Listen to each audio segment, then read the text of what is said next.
Mothra, Queen of the Monsters, Issue 5. This is written by Sophie Campbell with art by Matt Frank. And this is the last issue of the miniseries. And man, I'm really loving the designs of all the creatures. I think what we got going on with the new Antra creature is pretty cool, although the name is a little bit dumb. I really like the new design for this new iteration of Mothra that they're calling Gemini Mothra, and I really dug that design for Mecha Mothra.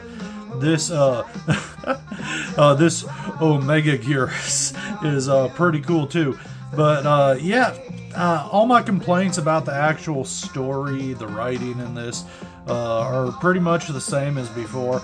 I'm just not loving that, and that direction ain't gonna change, but I am really digging the artwork. The monsters look really cool, and the fights, they're a little bit chaotic. It's a little hard to follow everything as it's happening, but it all looks pretty radical. I can dig it. I feel like this book might read better as a trade paperback, just waiting for it monthly and then having it skip a month for me at my comic shop with them not getting some deliveries. Just really has made this story drag on for me in a way where I feel like if I breeze through this entire 5 issues in one sitting, I would.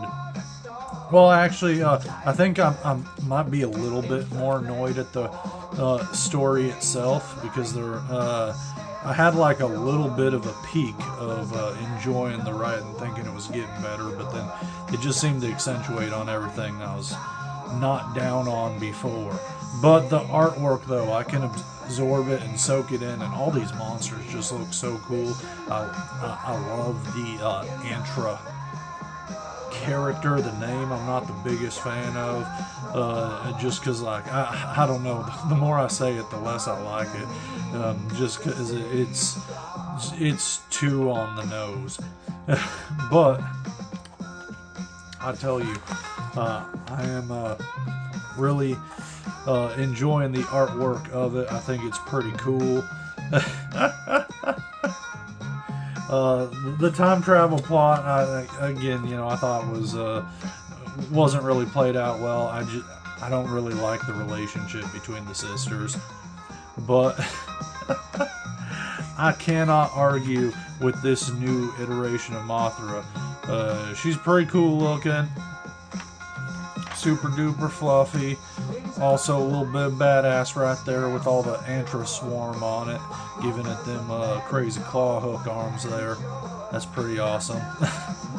Now, I will say that I may be a dude kiss another dude type of gay.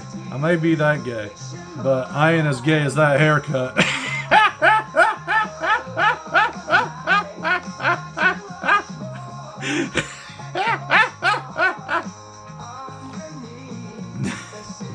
I mean, come on.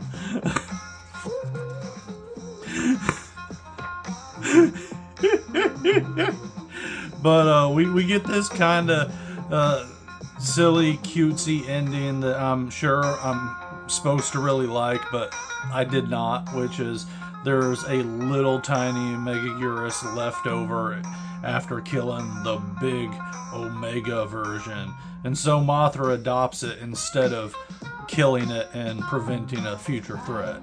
So, like, you can see where I fall on that. I think that Space Godzilla issue where Space Godzilla crushed the little baby made a whole lot more sense, at least from the monster perspective. I realize Mothra is supposed to be generous and nice, and this is allowing it to live, but it just seems contrary to, like, the actual goal of Mothra and keeping things safe. But yeah, that's pretty much it. We just get this one last page with a wrap up with the girls and family and love. And it's like the plot had to happen this way, time travel, da da da. But I really did like this cover here. I thought that was cool, and it's pretty neat that the cover's done by the writer of the book. can't say I'm the biggest fan of Sophie Campbell's writing from what I've read overall, but I will say really do like the artwork, and you know, maybe shift gears or just move along the line somewhere else. This cover though, that's really cool too. I did not get that one, but I like that a lot. That is pretty kicking. Then the rest is just some advertisements and stuff for Godzilla related books and some other IDW stuff. But that's all she wrote for Mothra, Queen of the Monsters. I'd like to see more Toho creatures get their own little miniseries or one-shots or something, because that's real cool. I like a spotlight on a giant monster, even when it's not Godzilla. Sometimes it's even more fun when it's not Godzilla, because just a little bit of something fresh and new. But real cool designs, love the monsters. And yeah, I just recommend picking this up in trade paperback if you're planning on reading it. Skip getting it in single issues. But thank you for joining me. If you did, give it a like if you stuck around this long. Thank you so much, and we'll catch you around for more kaiju action and other nerdy goodness.